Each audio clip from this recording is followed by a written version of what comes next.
Beat it out on my own, nobody show me shit. Please don't go to acting like a nigga owe you shit. You a baller, got all the points, but ain't got no assists. You can say you love me, but through your actions, I ain't notice it. Married to the money, ain't got no ring on. You can call all you want, I'ma let it ring on. Better stop playing with me, I'm trying to take my... Good Shape University 2-year anniversary, man. Y'all already know what it is. Special edition live show, man. Live from Platinum Sound. Shout out to Mario Meadows. I got my dog in the building, man. My OG. I don't like to call him my OG because he like my big brother, man. I ain't gonna call you. I ain't gonna put you on OG status. And not me. Old, and I ain't old. Yeah, you ain't that old. I can't put you on that level, but on that status right now. But just like my big bro, my dog, man, my mentor. I can't give you that title, like my mentor. Every time I make a real serious decision, I think he like one of the first people I call, and he always tells it to me real.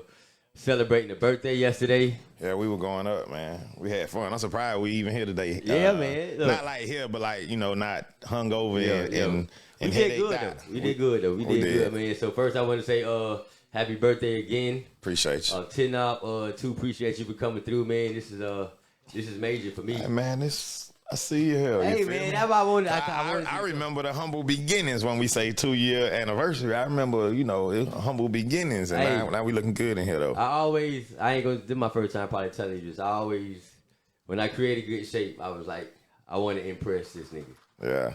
You feel me? That was like a personal thing, because I was like, I don't want to be one of them niggas who be hanging around, and you know how, if your nigga hang around you, you want him to pick up something. Yeah. Pick up something from you and create his own lane, his own avenue. So I was like, shit. Nah, but you done turned up. Like, I'm piped, man. From the start of just being an artist to, you know, starting to rock with, you know, you start doing your own thing before I even reached out to you. I want them type of people. Once somebody start taking their own steps, I like, hey, reach out to this man. And, you know, we always been 100. Even when it wasn't cool to be 100 with me, you were cool with me. Niggas forget that, but I always, you know, I can say this too. We chilling. This is Seattle. We chilling. I met Trey, like, it was a time where I was fucking with Click Music. Yeah. And he was DJ Trey, Cool Nation.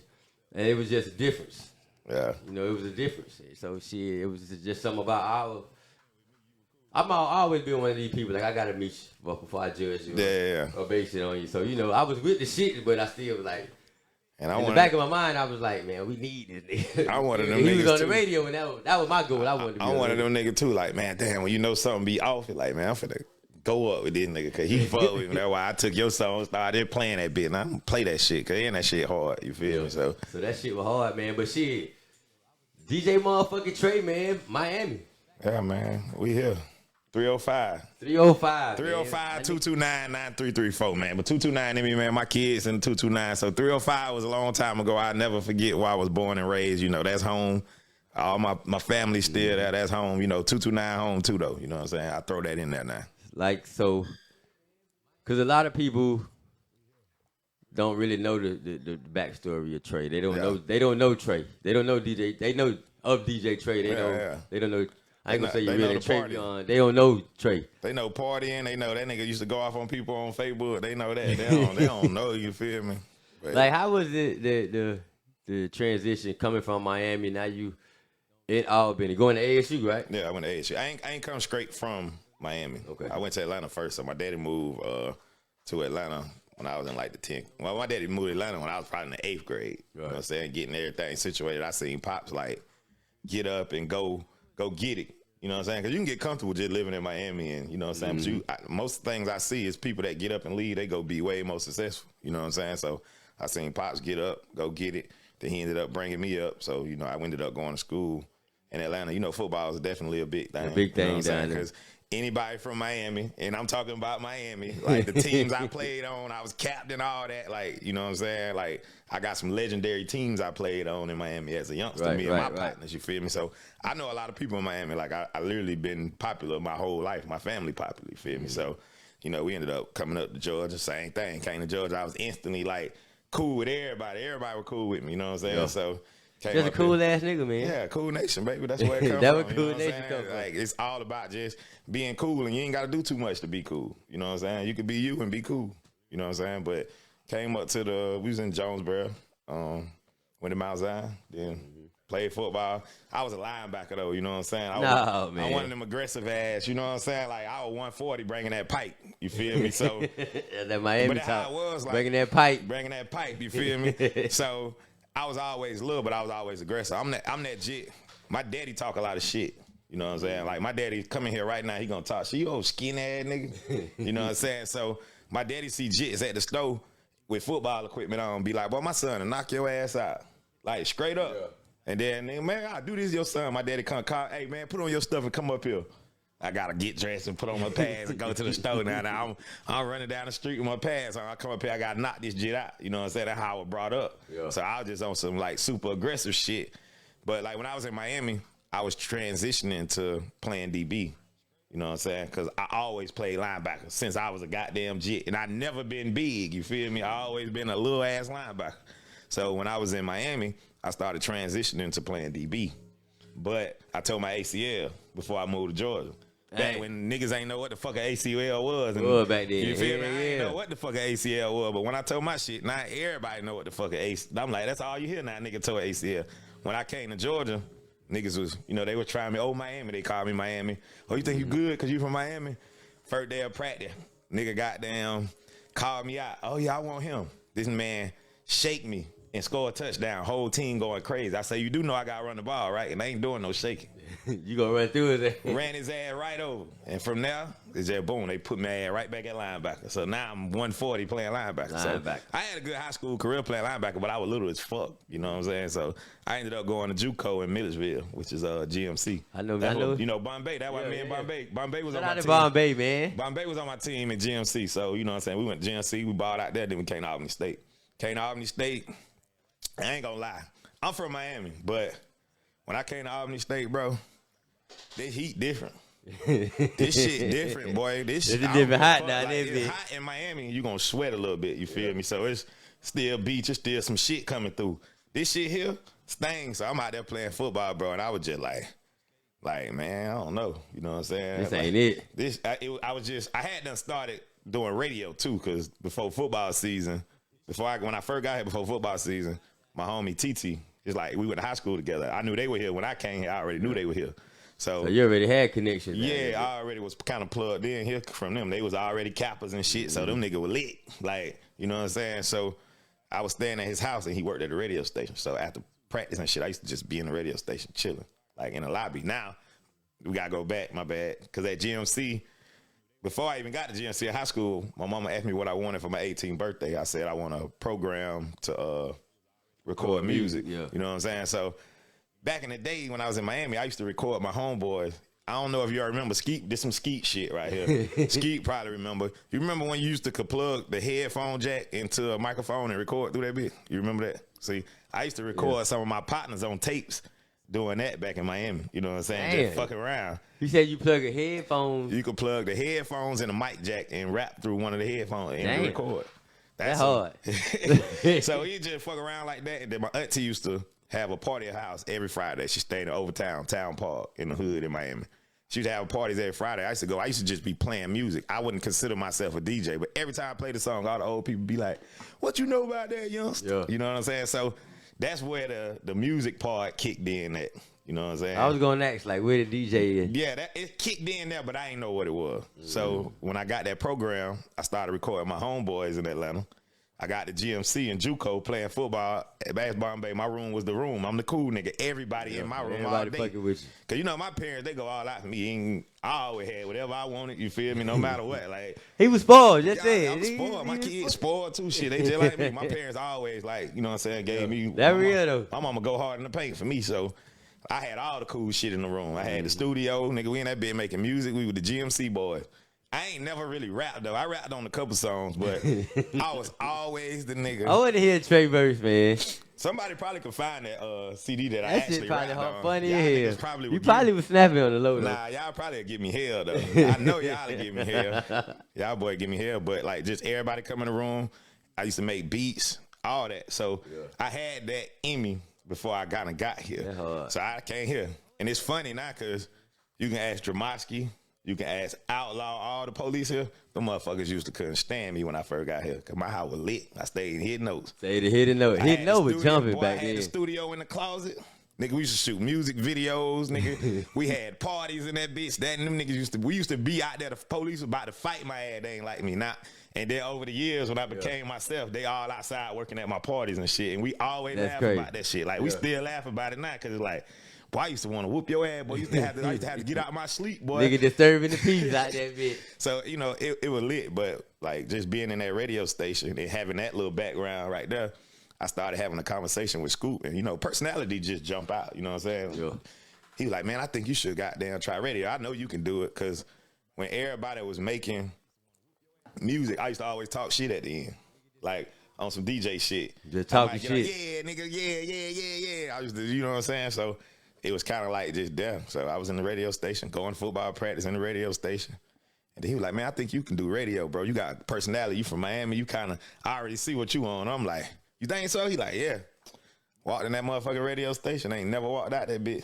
Been in that bitch ever since. That nigga been in that bitch ever since. Ever since. Like that shit, I ain't gonna lie, man. People think that radio shit easy. It ain't easy, bro. It's not. Cause like you said, you got that it's all about personality, bro. Yeah. Like you gotta. I struggled so hard at first. No. Cause I was trying to. I ain't gonna hold you. I was trying to like be on your level off top. You got it. But then I wanted to goddamn be fast as fucking quick like Trip. Yeah.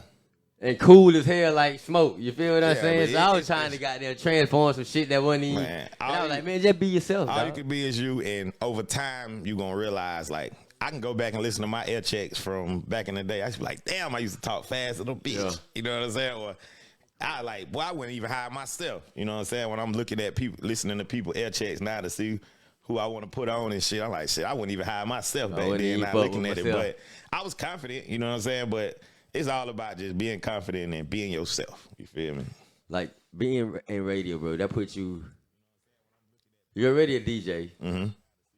You got them the parties. We ain't gonna skip nothing. We gonna talk about everything. The parties now. What made where that lane came from to like it had? I feel like it was an ASU campus shit and just like one small party turned into everything. The partying is man. This a true story. Future manager. EB the boss on Instagram. That's future manager right now. She went to Albany State. You know what I'm saying? And I seen two girls, her and another girl. They ain't had no promo team. They ain't had nothing. They throw all the parties. They was throwing parties. You know what I'm saying? It was them, and then it was Head and OPM. All them. You know what I'm saying?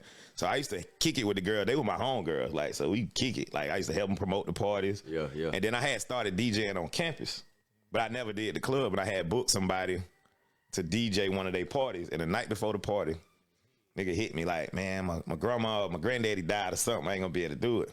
So I told them, like, damn, the DJ say he can't do it tomorrow. I'm panicking. They like, shit, you can do it. I'm like, shit, I ain't never DJed in no club. It's different from DJing in the student union. You just playing music. Now we going to the club, and it be finna be. Now what year this was, bro? This was 2000. This was spring 2006.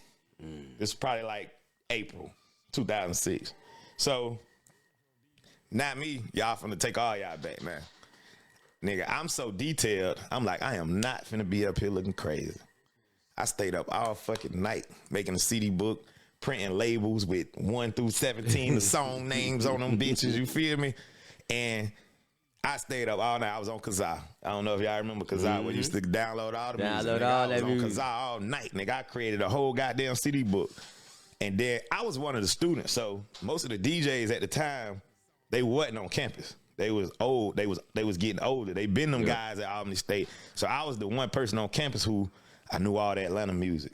I'm from Miami. We diverse with music. So I was able to just get everything. And the next day, this is how I met Gilbert. Me and my partner, his name was DJ Cool. I was DJ Trey. It was supposed to be a tag team thing, right? We went. He kept saying, before I even downloaded that CD book, he said, bro, we could do it, bro. We got the music. I'm going to bring some music. You bring some music. I'm just me. I trust me. You know what I'm saying? I trust how I move.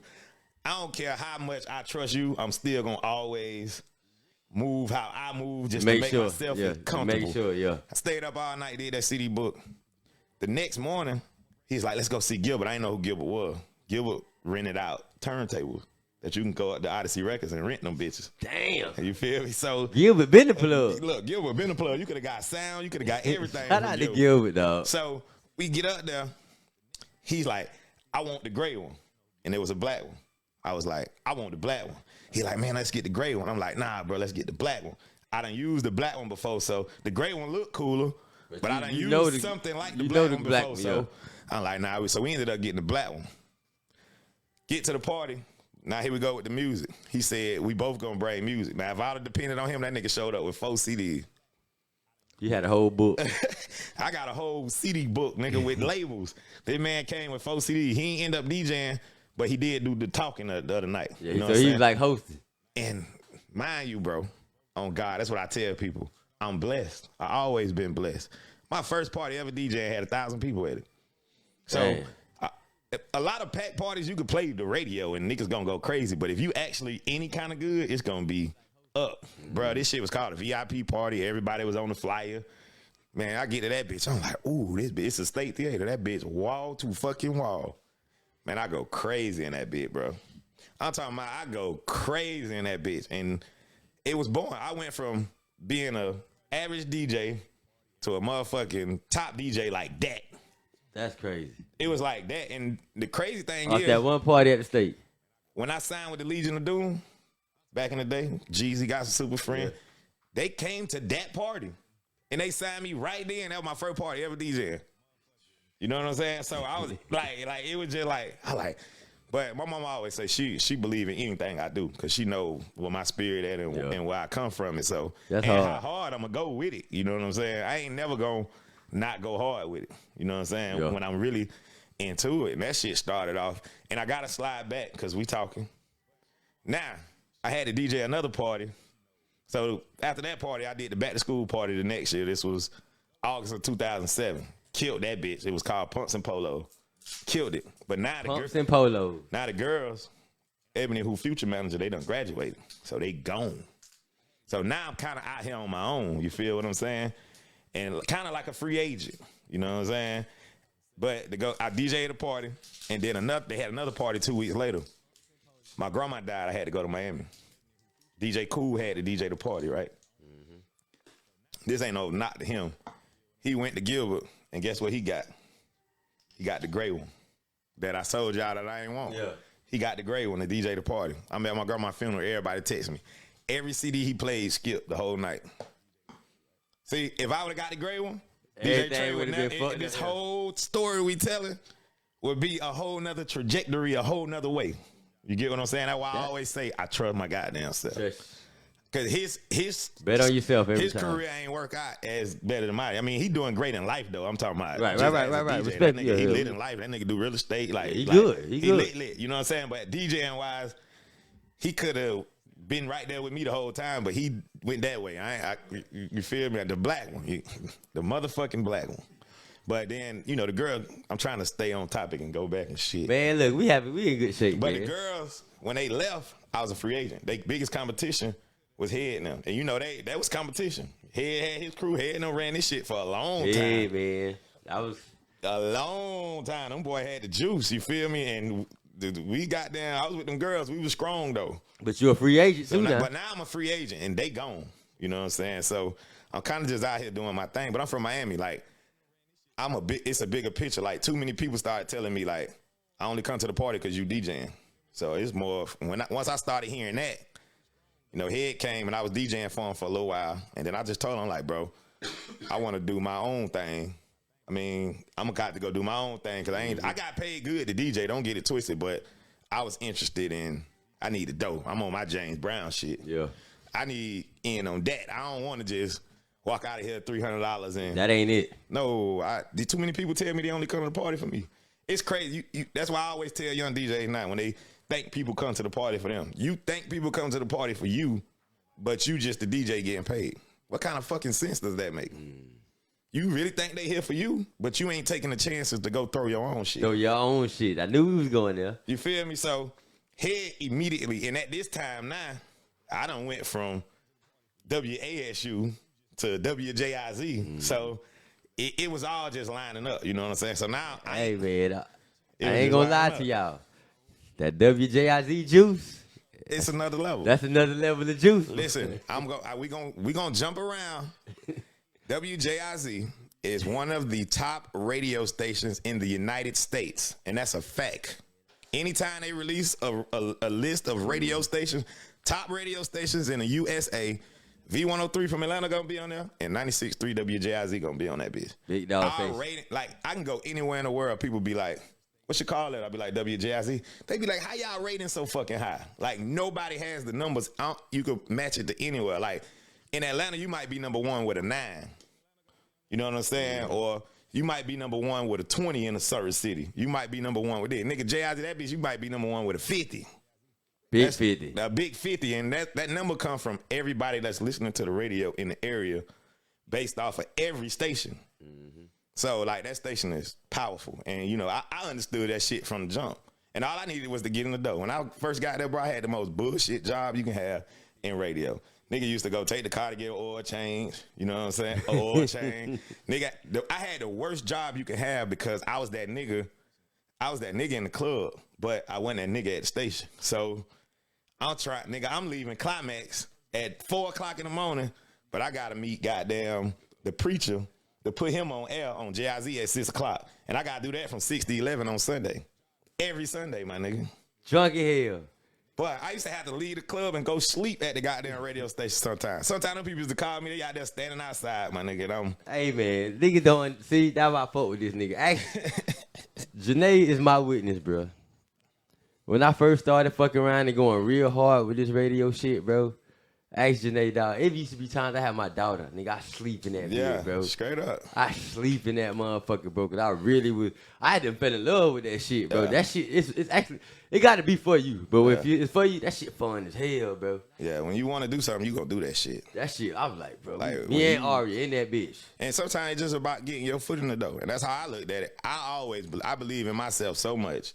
If I get my foot in the door, I know everything about me gonna take over once I get in there. Cause when people, like, they have a conversation with me and they be like, damn, you know what I'm saying? It's just like that with me. Like, I know how to, I ain't gonna say it's no mode or nothing, but I know how to, all I need is a foot in the door. I just gotta get in the door. I get in the door, it's up. I know that. So, you know, I got there, they had other people on. I said, just let me put me on overnight. Nigga, I was on from 12 at midnight to 4 o'clock in the morning. That was my first job. And then boom, that shit fell. But, you know, just going back to the party, I told Head I need in. I need in. And that's why I fuck with him, because he a real one. Because when I came in, the first party we had, ain't nobody cover that shit. I ain't even had the money to cover that shit. You feel me? Like, I was still a college student. That's one thing about Albany that's different about the whole world. Like, niggas wonder why we still do this shit. We do this shit because in Atlanta and shit like that, you can go and get a partnership with the club.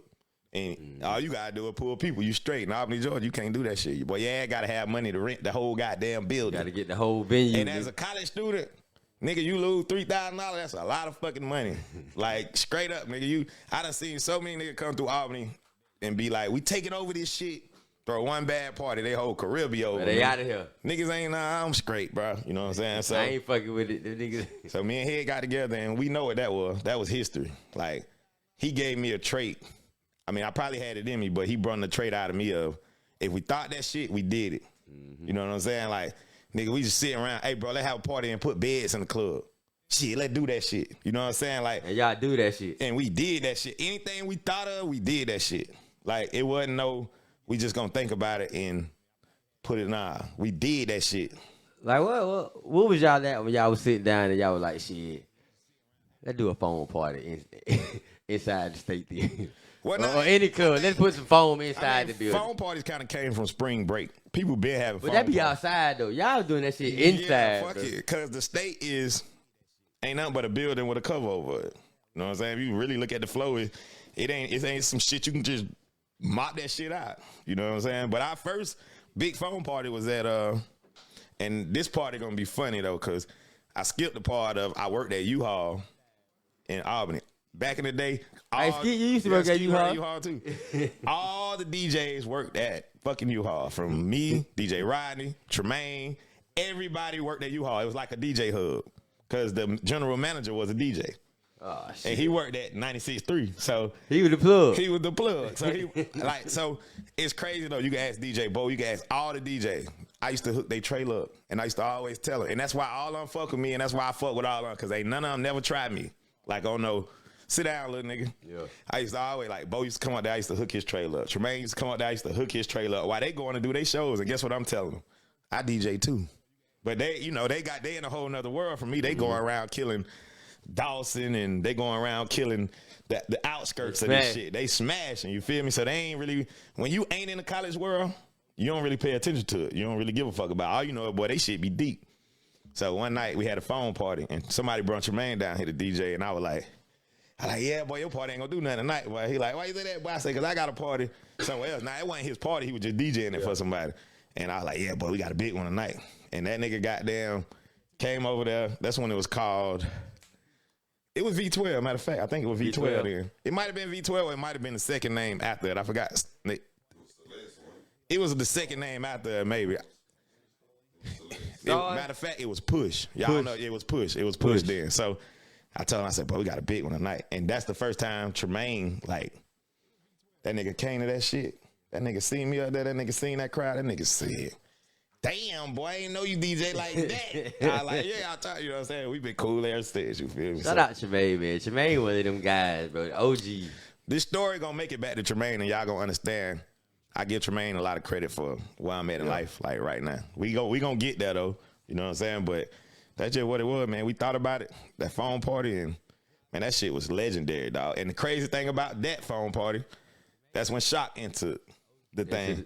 Cause that night he tried to go against me. You know what I'm saying? That's where we was going. That's when he entered. Rest in that's peace. where we going next, man. Hold on right quick, man. Shout out to everybody that's tapping in, man. Good Shape University, man. 2-year anniversary, man. Got a special guest in the building, man. My brother. My big dog, man, DJ Trey in the motherfucking building, Cool Nation.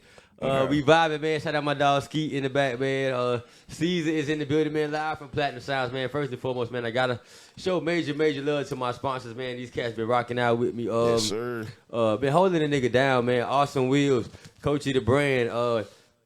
Platinum Sound Recording Studios, man. Major love to Mario, man. Major love to Georgia for the Parkway. Like, they really, kind of gave me the key to freedom to do what I want to do when I first jumped into this shit. Matter of fact, he did. We built that shit. Me and Skeet literally built Good Shape from the ground up with the help of Georgia for the Parkway, Island Boy Dre, and Miss Phoebe, man. My whole process of building Good Shape, like, again, I'm on the phone with, I hit Skeet, or Skeet hit me with the idea. The next person I'm calling Trey. Trey shit, real nigga shit, conversation like shit, but you start throwing commercials on there. Start recording your own commercials. Start doing this shit. Tap in with these artists and do that shit, bro. Yeah. You feel what I'm saying? So I really took the internet radio as serious like I was trying to run it like Trey was running. WJIZ, nigga, everything we got, I call him shit, what we need. He sent me a picture of it, shit, 2 weeks, we got that motherfucker. Yeah, straight up. We need this motherfucker right here. And T-Code, like, real nigga shit, like, Trey would send me commercials, a couple commercials, especially if it's like an artist commercial, he'd send it to me, shit, I'm throwing that bitch in on the show. Yeah. So I was just really moving, like, he was moving on that. And that's love, too, though, because y'all ain't never be like, hey, bro, like, give me no money or nothing. I used to say, nigga, Jay, bro, I'm running your shit, bro, I appreciate it, bro, yeah. So it was just like, that's how we got to where we was at, so that's why I always like, shit, bro, I ain't never thought I'd be fucking around with this shit, bro. This was the last thing on my motherfucking mental, bro. Yeah. But I got into it, and even as I was trying to be an artist, bro, being an artist was cool, but I'm having so much fun right now, bro. I love this shit. I can see that I'm growing this motherfucker, man. Like, we 2 years in. We in good shape, man. It's crazy, though, that you called it Good Shape University. Good you shape. told me that. You was like, bro, that shit hard. Be talking about on Facebook, boy, we in good shape. Like, that was his, like, talking, and to see somebody just take some shit they saying and turn it into something. Bro, guess who gave me the name, fly, bro? Yeah, though. Kelp. Yeah, that fly. That's a fly nigga right there now. Kelp gave me the name, bro. When Dre came and got me and Skeet, we were doing the underground studio vibes on the east side. Kelp. Dre came through. Trey was like, shit. Dre said, I'm finna get a building. I'm finna woo-woo. I'm gonna give y'all the spot to do y'all shit. Bet. My wheels already turning, bro. I'm like, I be in trade mode, man. I be already, all right, we finna build this bitch. So I'm like, shit, I need to come up with something. I'm all on some player shit. Everything in my mind. Player. I called Kelp because I know I couldn't get Trey because Trey was just really, I think you had just got back to JIZ. Yeah, it was something like that. Or you was really just getting in, you was there, but you was really just getting everything straight at your new position. So I was like, my next best person I can call was Kelp. Yeah. So I'm like, shit, Kelp, but I need to goddamn come up with a name, bro. I'm throwing player shit out. He was like, shit, he's so nice. Well, here, player, what you say all the time? Yeah. You in good shape, man. I said, yeah. You like, listen. There you go. I'm talking about just as simple as that. I was like, damn. If you want a name for some shit, Kelp, listen to me, y'all. When I say that, y'all finna laugh like fuck. My wife, friend, daughter, I had her come to the radio station to do me some DJ Trey drops. She came, did the drops. We listened to him. That nigga Kelp is in the other room. I'm playing them shits back. These folks go get in the car, drive the fuck off, and they leaving. That nigga Kelp say, she should say, Mama, DJ Trey going ham again. I call them folks back to the state. Right back. I say, that's it right there. Straight up. I say, that's it. Them folks drove their ass back in there, and she said, Mama, DJ Trey going ham that again. Shit stamp. I already know it. From now, bro, like, Kelp is a nigga, he just think like that. He just think like that. Like, you know it's what simple, I'm saying? too. He like, shit, well, that's it. And that's how that shit was born, bro. Fucking Kelp. That nigga came in there and stuck his head. He say, she should say, Mama, DJ Trey going ham again. And he knew he was right, too. That's the crazy thing. Kelp, that's like, with y'all team, bro. Let's get back on it. Y'all team, like, you, Kelp, just Cool Nation as a whole. Like, that shit was hard, bro. Like, I don't even know why y'all niggas used to fuck with me so hard, but I remember riding with y'all nigga the club in Asheville and shit like that, bro. We used to kill the country, bro. Like, in the small towns and it's lit, bro. Like, yeah, when we went to the small towns, like, Americans, them shits was, like, legendary lit, bro. Like, legendary. That's why I fucks with the 229. We got around this motherfucker. And, you know, just like, I ain't even tell, like, even in my DJing career, I always brought people around who could bring value. You know what I'm saying? Kelp was a goddamn security guard. But Kelp was a security guard who, that nigga always dancing. That nigga came to the club one night with a fucking CD book. Like, he DJ too. I'm like, shit, go out there. But I always knew what he wanted to do as a DJ. He was cool with making people have fun with music. He was an entertainer, bro. And he didn't have to play the hits for the party to be lit. He used to warm up for me, and by the time I get on, nigga, I literally could have played anything. He done had them bitches going crazy. He had a rocking, man. So he make me look good. Like, if your open up DJ make you look good, when you get on, nigga, all you can do is go up. So Kelp made it to where when I was DJing, nigga, when I got on, it was easy. It was just always up. Never come down. Smoke, Dark Child, whatever y'all know him by. We got motherfucking CD books, nigga. This nigga show up with a computer. What the fuck is that? You know what I'm saying? Like, he pulled up on me at Climax one night. Yeah, man, I'm a young DJ, go to Albany State, man. Shit, I'm trying to fuck with you. I was like, shit, pull up. I always tell a nigga that, like, if I tell you to pull up and you always pull up, you gonna be around because you want that shit. That man started pulling up, but that man pulled up with a goddamn computer. Man, look. That nigga's DJing off a computer. We got CDs. What is that, sir? And nigga like, oh, well, that's that new shit. They call it Serato. Nigga, I'm getting Serato. I'm not finna be riding with no motherfucking CD book. So we was using his shit at first. Like, so now he done came in and he opening up. You know what I'm saying? Because he got the new shit. He made him a seat at the table. You feel what I'm saying? I don't think people appreciated Smoke or Dark Child, whatever y'all want to call him. That's Smoke to me. But, man, Smoke was so hard, bro.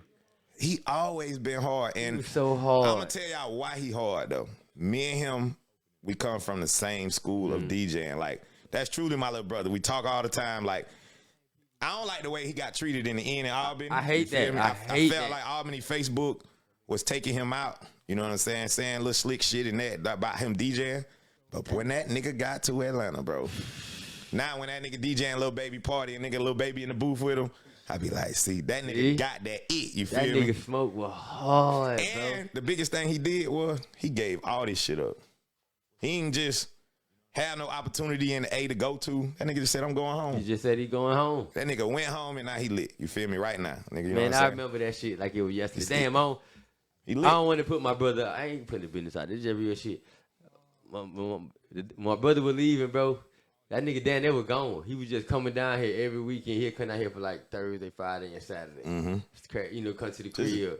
Just because he was so loyal to the trap, bro. Yeah, he was still getting money, but he went home. He was so loyal to the trap, and I was like, I wanted to tell him, like, bro, Jake, I already knew what he was gonna do when he got back home, bro. Sometimes it just feel good, and I'm so happy for him. I'm proud of him, man. Shout out to Smoke, nigga, family man. Now he's doing his thing. That my boy lit as fuck. He lit as fuck, man. And guess what?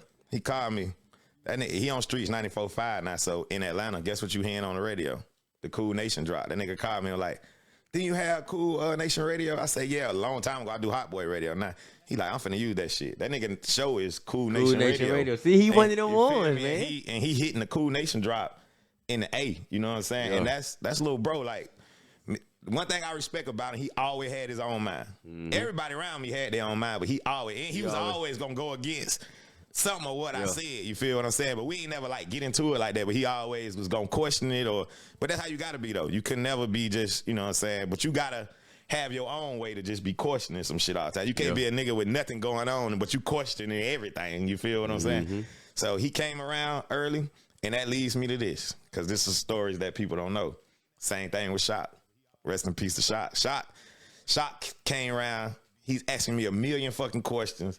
This man used to just ask me questions, bro, and I used to be like, yeah, this, that. The man was driving trucks, and next thing you know, he wasn't driving trucks no more. That nigga was behind me with a goddamn CD book. Like DJ. Smoke. Like, you feel me? This nigga behind me with a CD book. He like, yeah, so he used to come to Climax early, and I'd be like, shit, get up there. Anybody that came to Climax early, if you was a DJ, man, this Climax, that's when I started getting from the college to the how did what let's go to Climax, because Climax was like my real introduction to like this high yacht, the head, OPM, Cool Nation, and shit. And that was like my introduction to Albany. Climax. Before, I was just colleged out, everything college. But the college students didn't like Climax.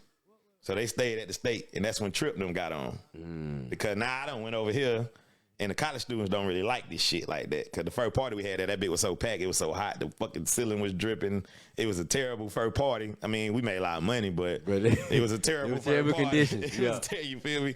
So then, like, that's when Trip them came in over there. But we'll get back to Trip, too, because that's why me and Trip ain't never had no issues ever. Trip just a cool nigga. He is, but I always showed Trip love from day one. Trip walked in the radio station at ASU. They was freshmen. I was like, I want to do a freshman takeover hour with you and your homeboy. They were like, shit, cool. The nigga there. I was getting bigger. I was having house parties. Me and Head had this little house over there on the east side called the CLUBHOUSE, right behind KFC. Boy, we used to have that bitch whumping. 5, 6 in the morning. You know what I'm saying? I ain't gonna say I felt like I was too big, but I was on the way up, so I was letting Trip them. Man, y'all can DJ them and make the bread. I'm just throwing it. But yeah, you know, so same thing with man, Shot. pour you a shot, man. Get Trey a shot, man. I ain't supposed to be drinking, but I'm going to pour Look, man, we celebrate. See, don't be like it, man. Y'all already know what it is, man. We got to get back to the shot thing so everybody can. Yeah, we got it. Well, go ahead, Keith. Go ahead. Let me see you like this, Keith. We're going to tap it, you know what I'm saying? Good shape, man. 2-year anniversary, man. Shout out to everybody tapping in. The big homie DJ Trey is in the building.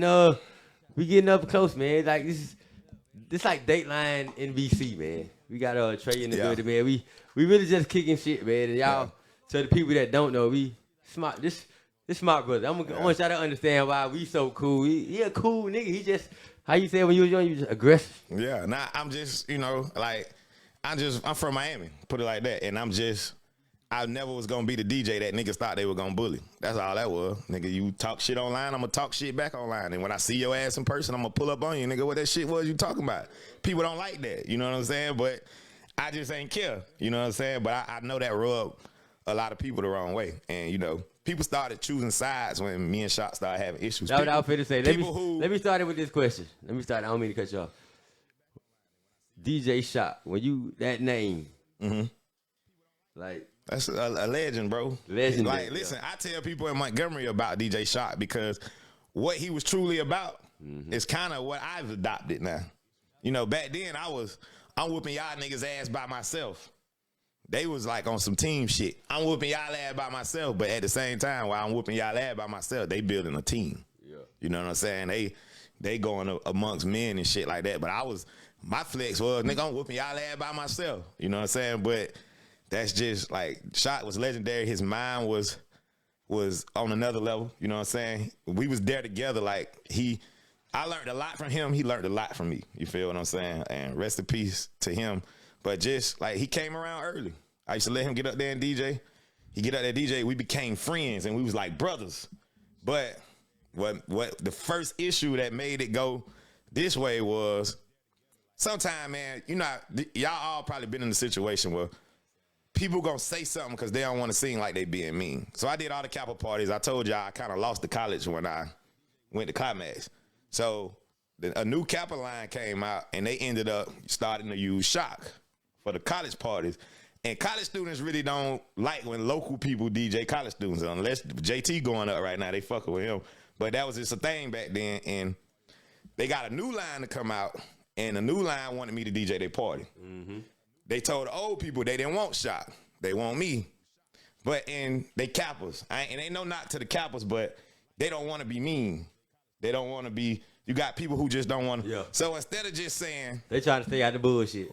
They trying to start the bullshit. So instead of just going and telling Shock, we don't want you, we won't let Trey DJ. The young boys say they want Trey to DJ. Not even saying we don't want you, but the young boys say they want Trey to DJ. They coming out party. They go to him and say, Trey gonna do it for cheaper than you. Oh, they fucked up. You feel what I'm saying? So I understand why he got mad. You feel what I'm saying? He got hot, like I lowball. Yeah. That's the thing. I ain't never been no lowball. Nigga, I always made the bag DJ. You feel what I'm saying? Like I never was. I was throwing parties at this time. You think I'm gonna go fucking DJ for $150 or $200 when I make fucking $5,000-$6,000 when I throw a party? Fuck out of here. So it was one of them situations. So that was the first thing. We worked through that, but it was still just different. It became more competition. Yeah. Then it had to be because we was truly like cool. And y'all shit was deep. It was. We was cool though. Like no matter how deep it was, and it was deep, motherfucker. Like that shit was deep. I'm from Miami. It was deep. Like it was getting deep. Like all right, nigga, keep playing. You feel what I'm saying? But it was like, bro, it just. And then we started doing business, and we already had that little one issue, but we started doing business, and it's the one thing I didn't like about him. Shock, when it was business with Shock. Like, ain't no goddamn, like, he ain't one of them people when it's business. He ain't turning that shit off for nothing. Ain't nothing. You know what I'm saying? Like he ain't gonna turn it off. And he used to do like me, I got my shit off of my reputation. My reputation was I'm gonna pack the club out. I ain't have to give no club owners money. If I wanted the date, they were gonna give me the date without having to give them $1. What Shock used to do? Shock, goddamn, got real player. He started taking them bitches $3,000-$4,000. So now he bringing them money. I'm bringing them money too, but they get their shit pretty much the night of my party. Yeah, on the back. Shock done loaded these folks up. So now they starting to fuck with him. And when he did that, it started making them give him big dates. So, you know. So, is it true they said Shock used to goddamn get dates at the state? Mm-hmm.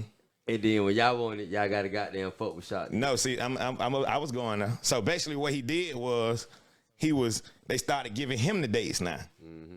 And now he'll book the date and then he'll call us to do the party with him. And then now nigga hard. Now we do the party with him, and guess what? He in fucking Sylvester. So it's like, nigga, he our booking agent, and we wasn't going for that. So it was just like, nah, fuck all that. We did probably 2 parties with him, and after that we like, man, fuck that shit. Nigga, we ain't your motherfucking, you can get all the big dates. We'll goddamn come back around the block. We'll twist the block. Strategic on y'all ass. That nigga was smart. Like he smart as hell. He was smart as hell, and he was coming from the outside in. We was already in, so we did it a way.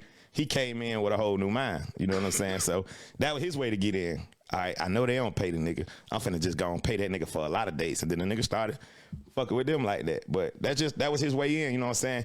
And it worked. But when we was cool, he used to always do weird shit. And I just feel like we can't be brothers, and you do some shit I consider sucker shit, and then you turn around and say, hey, that was just business. Like, we can't be cool like that, you know what I'm saying? Like, that was just business. No, we can't be cool, though. Like, you can't do no sideways shit and just say that was just business, bro. And that's how he looked at it. Like, that was just business, and the conversation supposed to just go back to normal. Like, bro, fuck no, I'm not going for that. Like, you know what I'm saying? But it's lessons and all that, because you understand. Like, Shot was to the point where he knew niggas that be around me, like who be around me every day. They'll come to the club, he'll make their ass wait outside, be trying to charge them to pay to get in. Man, you know to my homeboy, get your ass out the way.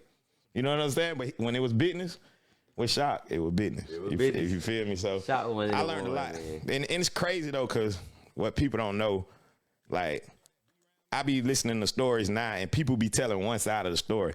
But the best person who can truly understand and explain the Shock versus Trey and know it to the T is Creep, L Block. Because that's who Shock was always on the phone, strategically trying to plan. And you know why I fucks with L Block the long way? Because that boy was loyal. When Shock and me had beef, that nigga would not fuck with me at all, nigga. Nah, that nigga Shock put me on. I ain't fucking with you. You know, goddamn, Compass ENT, L Block clip music, man. That shit was a. Yeah, that was a part of the team. We were locked in. Shock hosted all our mixtapes. Everything was coming through Shock. So I'm not gonna say that everybody that's popping now wouldn't be popping, but if me and Shock never had beef, a lot of people would never been born. We used to make other people bigger just because we had an issue. So, and all they did was, we gonna fuck with Trey now.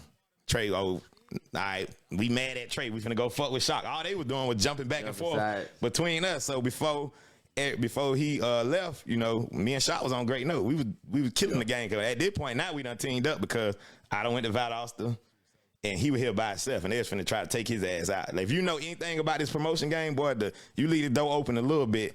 But the shit had got tough. They thought they were finna take Shock out, but Shock called me. I'm like, hell nah, bro. And then Vino wasn't here, so me, Shock, and Vino clicked up, and hell, we was causing hell. You know what I'm saying? So it all, like I said, in the end, I learned a lot about just building with other men versus the way I was doing it. I was on some individual shit, and I wasn't on the individual shit because I had a partner with Head, but it's still, we wasn't pulling everybody together. Shock was pulling everybody together to try to take me out. And that's crazy because now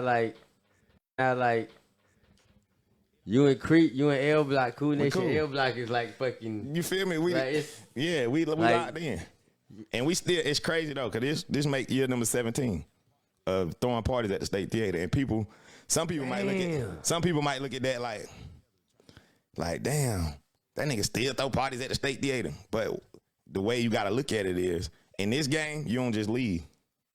The young niggas usually move your ass out the way. You know what I'm saying? Ain't no just I'm giving that shit up. Cause ain't nobody giving up that type of money. You feel what I'm saying? Not to just give it up. Niggas ain't giving away shit. You know what I'm saying? Not right now. Not give it up, but my flex for that is, but I still do that shit at a high level. You know what I'm saying? And, you know, and all the young niggas fuck with me because I give them the game. I don't, like, you can look at Slaw. Slaw was getting promo fees at one point. I think, hey, look, man, bring that man to the table. You see he lit now. You know what I'm saying? Like, I brought him to the table where you can get, and I ain't just bring him to the table because he slow and he from here. And I brought him to the table because he brings value, bro. And he took the initiative to start doing his own thing. Yeah, he bring value. You know like, that's what I'm glad. You gotta bring something to the table. I'm glad you said that. Like, nigga bring value, bro. Like, I seen that young nigga, what he did. Yeah. So now he's not a young nigga, no. You know, y'all can't. You gotta respect that nigga. I'm big on respect. You feel me? Because I made it. He like the new Shock, if you ask me. It hasn't been many people from Albany able to get something on campus at Albany State and have a promo team and girls from Albany State on a promo team, and they actually from Albany. Ain't been a lot. Only him and Shock, and you can say L Block too. I seen that man goddamn throw a party at the State Theater, bro, with no bar, no nothing, bro. Shit, just people in that. Just space and music and the DJ, bro.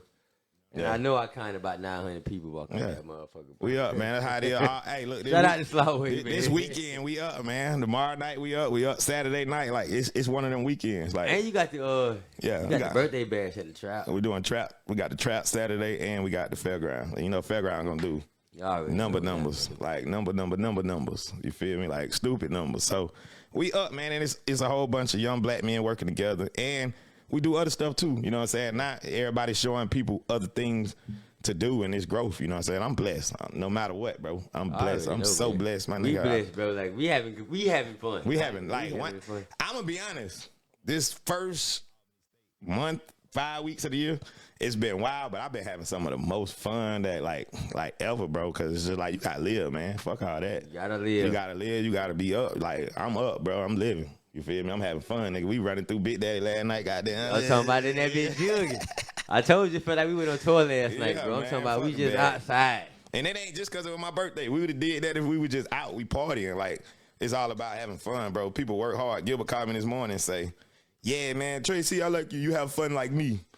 People work hard all the time and they don't have no fun. You gotta have fun, like, bro. You gotta have fun. You gotta be in good shape. You gotta be in good shape. You gotta be in good shape, man. You already know, man. Shout out to everybody that's tapping in. Let's go ahead, man. You already know, like, one of the a lot of times niggas come at me and they be like, shit, player, you don't know how how good you got it. You know, you got access to Trey. A lot of people want to get to Trey. And we're going to switch lanes into like the artist levels. Now we get into the music scene. Yeah, let's get to it. We get to the music scene. It's always been interesting right here. We get to the music scene. We like Trey, we don't like Trey. Yeah. He ain't did shit. He ain't broke an artist. We finna get into them. Yeah. We good. Them levels of the barbershop talks. Like people fail to realize it's 2023, my nigga. Like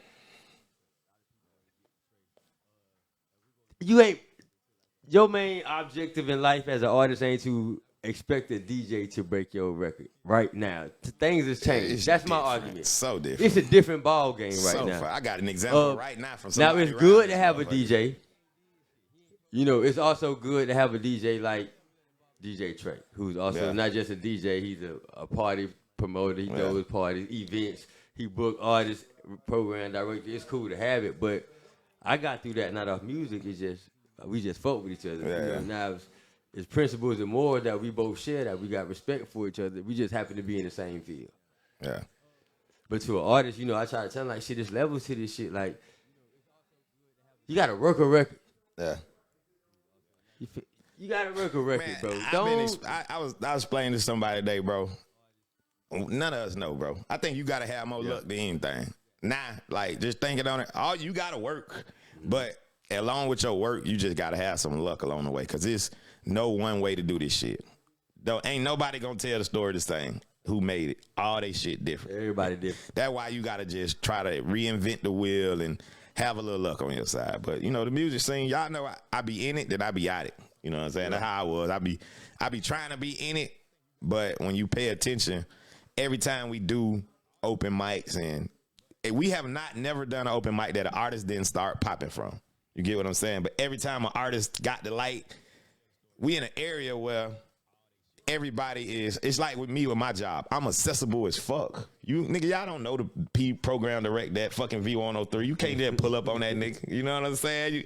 You don't know the program direct that 107.9. You can't just pull up on that nigga. Yeah. Even the DJs in the DJ booth, you can't just walk up on them niggas. Them niggas in a booth. You just can't pull up on Holiday. Yeah, you ain't pulling up on these people. See, we more accessible. You know what I'm saying? And being accessible is just like with the artist the same thing. We can get an artist popping right now.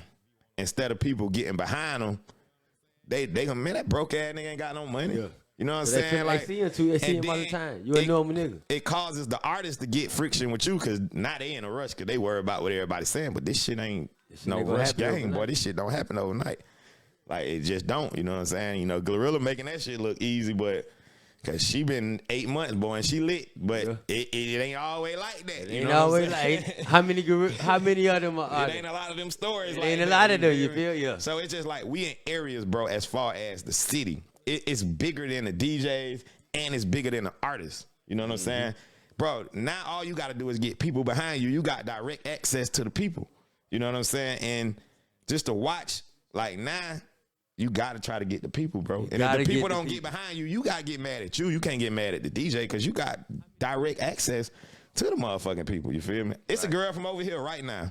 She done hit me up. I done responded to her, so I don't feel bad. Like me, sometimes if somebody hit me up and I don't respond and then they get a little buzz, I'll be like, damn, they gonna cuss me out if I hit them up. Oh, yo, bandwagon ass nigga. But like, she hit me up and I said I'm gonna listen to it. I ain't never respond to her, but shit, now I keep hearing her name. I'm in Montgomery. She from over here. You feel what I'm saying? Like, and nigga, she got a whole tour, nigga. She booked the fuck up and all that shit. I know who you talking about. You feel what I'm saying? Bree. Yeah, she hit me, and I think I told it. All that shit, my bad. You feel me? Cause you hollered at me, but I ain't gonna lie, bro.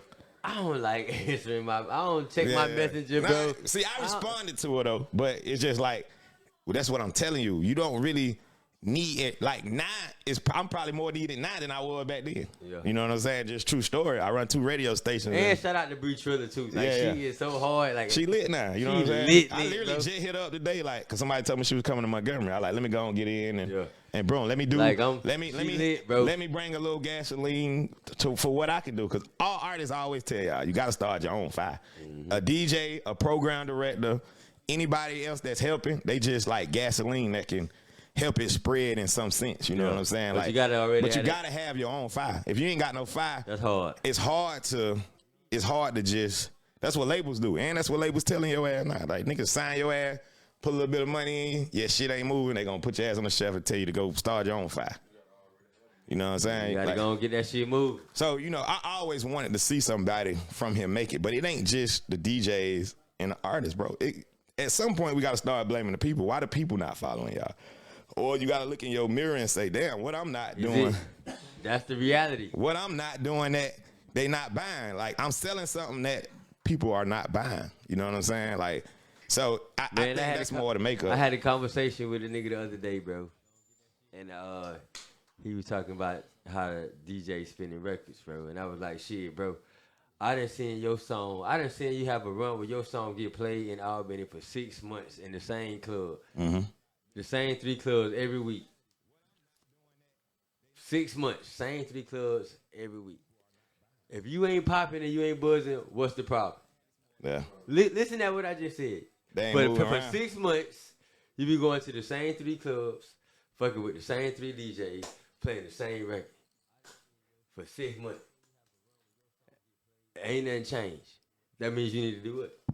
You need to start moving around some more. You gotta move around. You gotta move around. You done beat this market to the. You done beat this market in the head. Moving around is part of the process, bro. Like you, as an artist, why wouldn't you want to move around? You know what I'm saying? Like, what the fuck? You want to? I'm going to all these little clubs. Nigga, I'm going to all them. And I think that's like a thing in Montgomery now. Like, man, y'all come to Montgomery and see the niggas that's popping.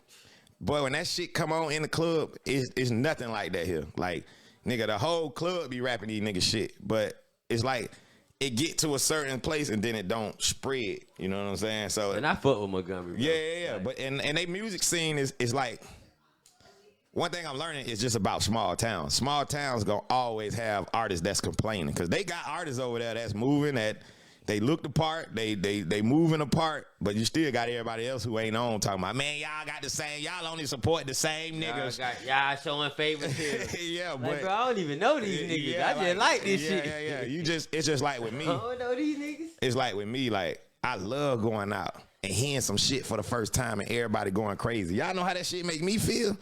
I be like, hell yeah. Because, I mean, a nigga did some work. You know what I'm saying? I'll give you an example. It's an artist in Montgomery now, Fat Mac. He signed to Atlantic, right? But before all that, it was just something about him. I always be like, I like that nigga. I'm on a family trip in the mountains in Tennessee. He had this song.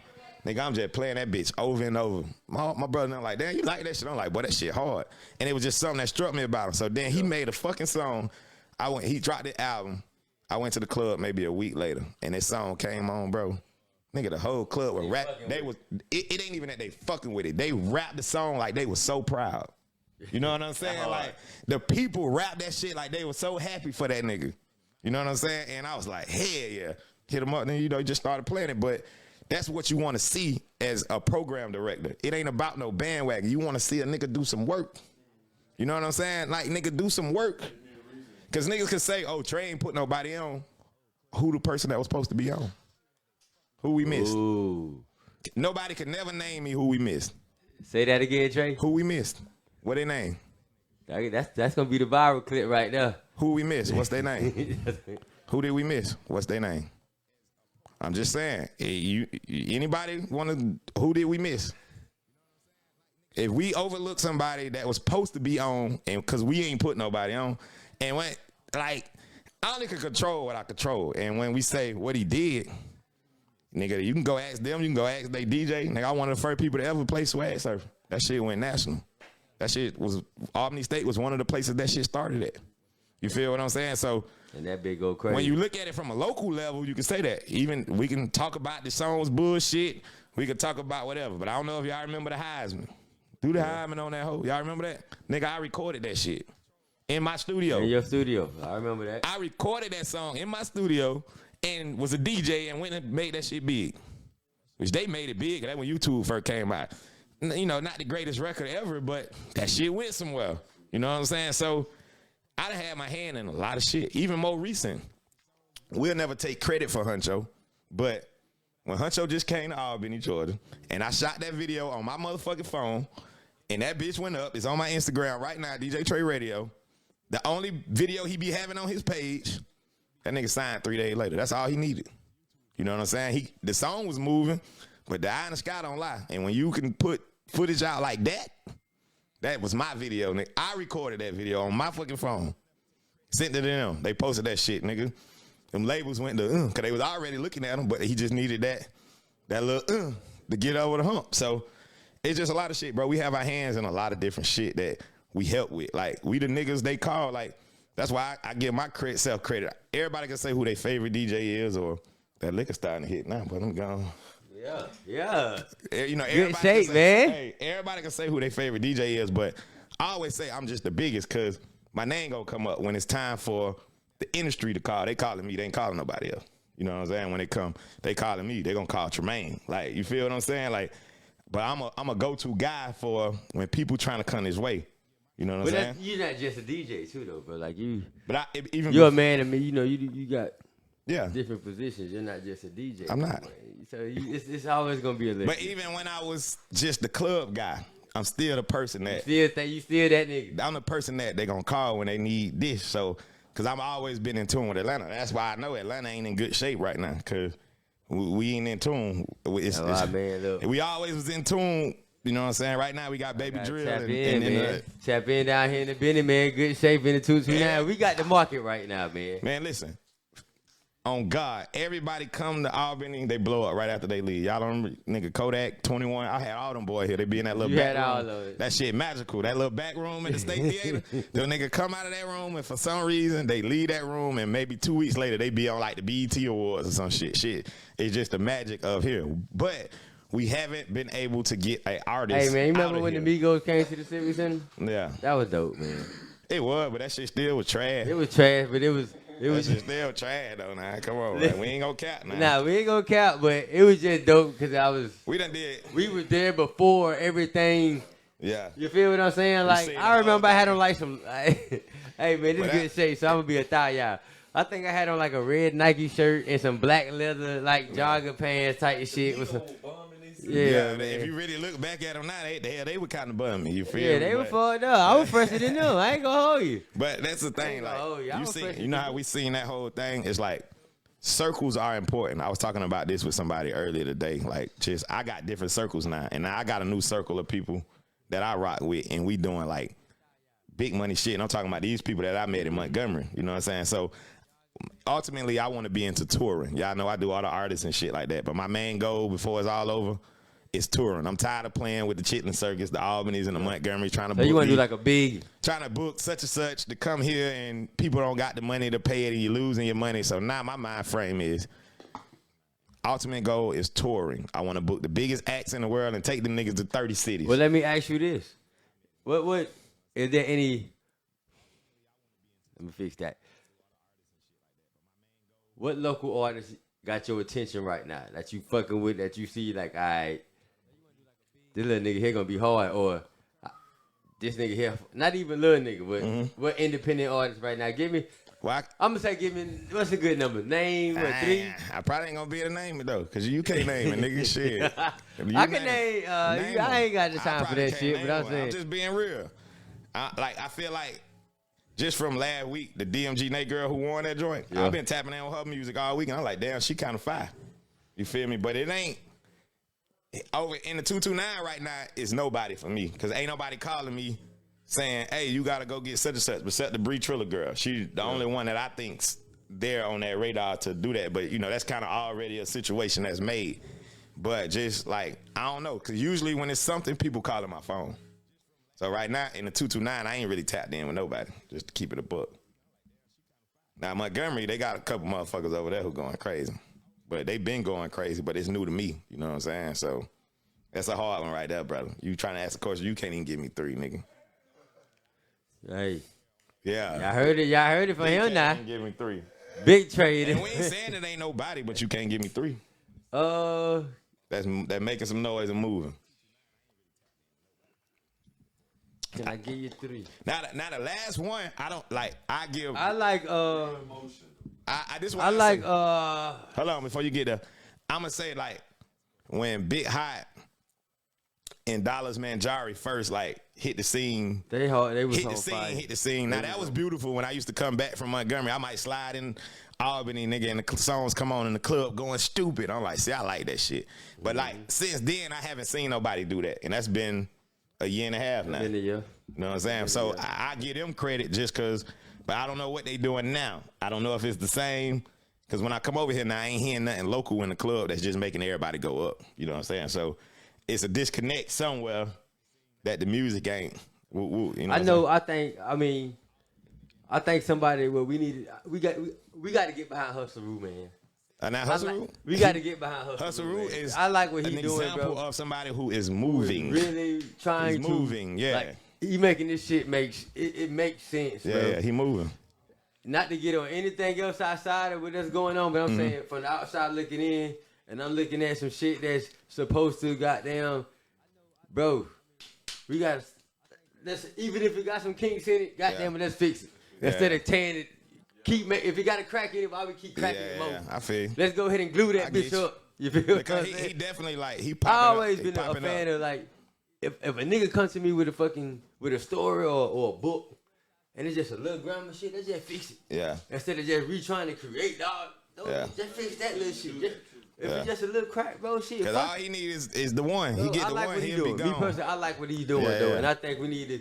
Yeah. Like, a lot of us need to really just stick in, bro. But that's a start by you saying that, though. You know what I'm saying? Because I was just on ATL Top 20 yesterday. I seen Hustle on that motherfucker. You see what I'm saying? Next like, artist bro. to watch. And see, that's another thing of an artist starting their own fire. And he can move around the way you need to move around as an artist. Like, he can really do that, and he doing that, and he trying. So I'm 100% with you. That's my thing. You're trying, my trying. nigga. And not to say that he the only person. He trying hard. You feel me? Not to say that he the only person, but that's just one that stick out to me that I see the most. Yeah, on my timeline, you know, I can't.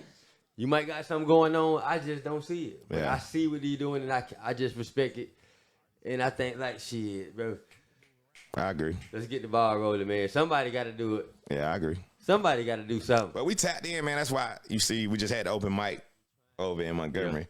March 1st, y'all doing it again. Doing it again, and I was able to bring you over there because all I've been trying to do the whole time, like. We're not a big city, but if we can tap this in with that, we could be a big city. You know what I'm saying? Like, it could be, if you could tap South Georgia in with Central Alabama, we control the airways in both of them, with me being the PD at Hot 105 in Montgomery and the PD here. Bro. Like, we control the airways. I'm tapped in over here, and I'm tapped in over there with DJs. Because the DJs over there, for the most part, they fuck with me. You know what I'm saying? I ain't did nothing to nobody. Man, all I do is show love. You feel I went me? over there. I tapped in over there. I said, shit, this shit remind me of Albany. I'm finna bring them over here. Yeah. So we gonna bring Alabama over here to Albany. We gonna take Albany over there. Yeah. That's up to y'all now. Now you can move in. You can move in. It's up to y'all to take advantage. Like, what you want me to do? Yeah, you want me to buy you the car and drive the motherfucker for you too? See, and put gas in that motherfucker? Throw you some rims on that bitch? I gotta do all that. That's dope, bro. That's a connection that needs to. That can help, you know what I'm saying? Because they Alabama artists trying to get in Georgia, and Georgia artists trying to get Alabama. Then you got the link, we the links. Like, so that's why I brung you over there, you know what I'm saying? And just, I always told you, but I'm like, man, let me hit PLAYA up. Because at the end of the day, I was doing my first open mic. And you know I'm going to call it Flaying the Mic, because that's what we do, baby. That's what we did. Play the goddamn mic. When we started, bro? We started Flaying the Mic at what year this was? Which one you talking about, though? When we started Flaying the Mic, we was at Exclusive. When we started it. That was big hot first round when we used to do the battles and shit. Yeah. When he used to do we used to do the battle raps. Yeah. Nigga don't understand now. Yeah, that when Looney used to come, all that. That was it. That was it. That shit was, that's why, like, even going back to the story, it's like, Tremaine explained this to me, what make me me. He said I was the first person to come to Albany and not be at a certain spot. We was like, nigga, we was here. We was at the State. Nigga, we was at Climax. Nigga, we had parties at the mall. Nigga, we had parties at the hotel. Then we went to this club. You had a club, nigga. Then we went over here. Then we went over there. Then we went over here. Then we went over there. Like, we jumped around a lot with the shit. That's how we was with the open mic. Like, we started at Exclusive. That shit was lit. And then we had another one we did at 240. That was pretty straight when we started doing that one. And then the biggest one was at Status. At River. Yeah. It was Status then. Status. Though. That's the biggest one. We did Status first, then we went to 240. Like, Status really got down. Yeah, but you know what? We did it at Crush. So we did that Crush before. We went to Crush status, then we went back to 240. But that's like the one at status. We did Icons too. We did Icons too. But every time we did an open mic series, it always an artist started popping. Yeah. And that's one thing we gotta learn as artists, bro. Like, you can't get that light. When you get that light, they already looking to tear your ass down. You know what I'm saying? We in small cities where Facebook run the world. You know what I'm saying? Like, they looking to tear your ass down as soon as, and you can't be an artist that give them a reason. Cause I ain't gonna sit here and say a lot of the artists that we were putting on gave them a reason for them to tear them down. Cause you start acting different. You know what I'm saying? Yeah.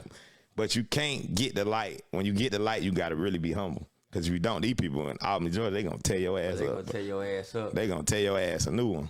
From my experience, I seen like a lot of artists, like soon as they music get on the radio, like their whole swag, demeanor, and energy just change. And the truth is, the radio man gonna tell you that shit. That ain't nothing. That's just a start, bro. Man, come on, That's bro. a start, bro. That ain't nothing. My nigga, that's this just my a start. job. This easy, right? Yeah, This ain't nothing. That shit to help, you know what I'm saying? I mean, now if you really working, then you can use it. But if you ain't really working, man, you ain't that shit. That's why I be always telling y'all, man, we done had people get signed right here. And every time somebody got signed, everybody was so happy and celebrating. And I always used to be like, don't start celebrating. Nigga, oh, you a hater. Yeah. Because signing ain't the celebration. That ain't the fucking Super Bowl. That's the start of the fucking game. You know, bro. Now you in the game. You in the game now. You feel what I'm saying? What you gonna do? What you gonna do now? All that congratulating and celebrating shit, man. Fuck that, boy. You better go to overdrive or your ass ain't never gonna come out. You know what I'm saying? So that's just that, bro. Like, it's that, cause y'all know I work for iHeartMedia, bro, and man, every year we had this shit called label meetings, bro. And every year, nigga, it's be like super duper presentations from Atlantic Records. They telling us about 20 new artists that they got signed. And guess what? Out of all 20 of them artists, nigga, it's 3 years later, probably only 3 of them came out. You know what I'm saying? So getting signed is cool, but it ain't the Super Bowl, bro. That shit the start of the season. So it ain't, but we're gonna go back to it. Ain't no artist right now that in the 229 that you just. No, it's not. Outside of the old girl, Bree Triller. Outside of her, no, nobody. That I know of. I think China Monet got a big break. Oh yeah. Let's rewind. I'm sorry, China. I'm so sorry. Thank you, sir. I'm sorry. See, I got you, sir. I got you, my dog. We gotta look at her more 229. We gotta look at that because she rep it. She go hard for it, but she in Atlanta, so I don't know if we just be like, cause she ain't here. She I like but Bella. she do her thing. Bella Black Bella, too. there you go. Bella Black now that we're thinking. Yeah, no. See, all right. Nah, you just started thinking. That's all that is. I'm in tune. I'm in tune. But you can go to my Instagram page. You know I got a post with both of them in it saying that they are really like the hardest two going hard. So I do. I'm sorry. I take that back. Those 2 girls are going hard. But we got 3 girls that are going hard. That's the women going up. The women are going up. You're right. You're right. 100. The women are in good shape. The women are in good shape. You're right. China Monet, she moving, doing her thing, and Bella hard though. Like Bella like hard as fuck too. And I think she always been hard though. Yeah. She always been hard though. Gotta show love, man. She always been There's hard. a lot of artists doing their shit. I think, me personally. See, he's starting to think all on. Now he tried to put me on the spot. Nah, I didn't. He tried to put me on the spot, but now that he thinking he got down. I ain't gonna hold you though. Like it's a time on social media where like my main goal is I gotta uplift the ladies. Yeah. Gotta make sure we uplift the ladies. I ain't worried about these niggas. Yeah. I fuck with y'all. But if it was a nigga, who? Cause you gonna know over me. You gonna know over me, bro. You gonna know over me. Ooh, that's a tough one, bro. I ain't gonna hold you, man. I might be biased, but I'm gonna keep it 1,000. I'm just a huge Allegheny fan. Okay, Allegheny go hard. I'm an Allegheny trap fan. I'm not even gonna hold you. Yeah. I'm a big hot fan. But I'm really an Allegheny trap fan. No. We're not denying bring it back. Hold on. I'll bring it back. Allegheny, my nigga. But I'm gonna tell you who I fuck with, who a niggas really don't really. Boom, Zaza. Mm-hmm. Man, look. Thanks, Boom, Zaza. I fuck with Boom. He done put in a lot of work, gang. He done put in a lot of work, bro. Okay, It's time we got to start. So, do you think people are buying it?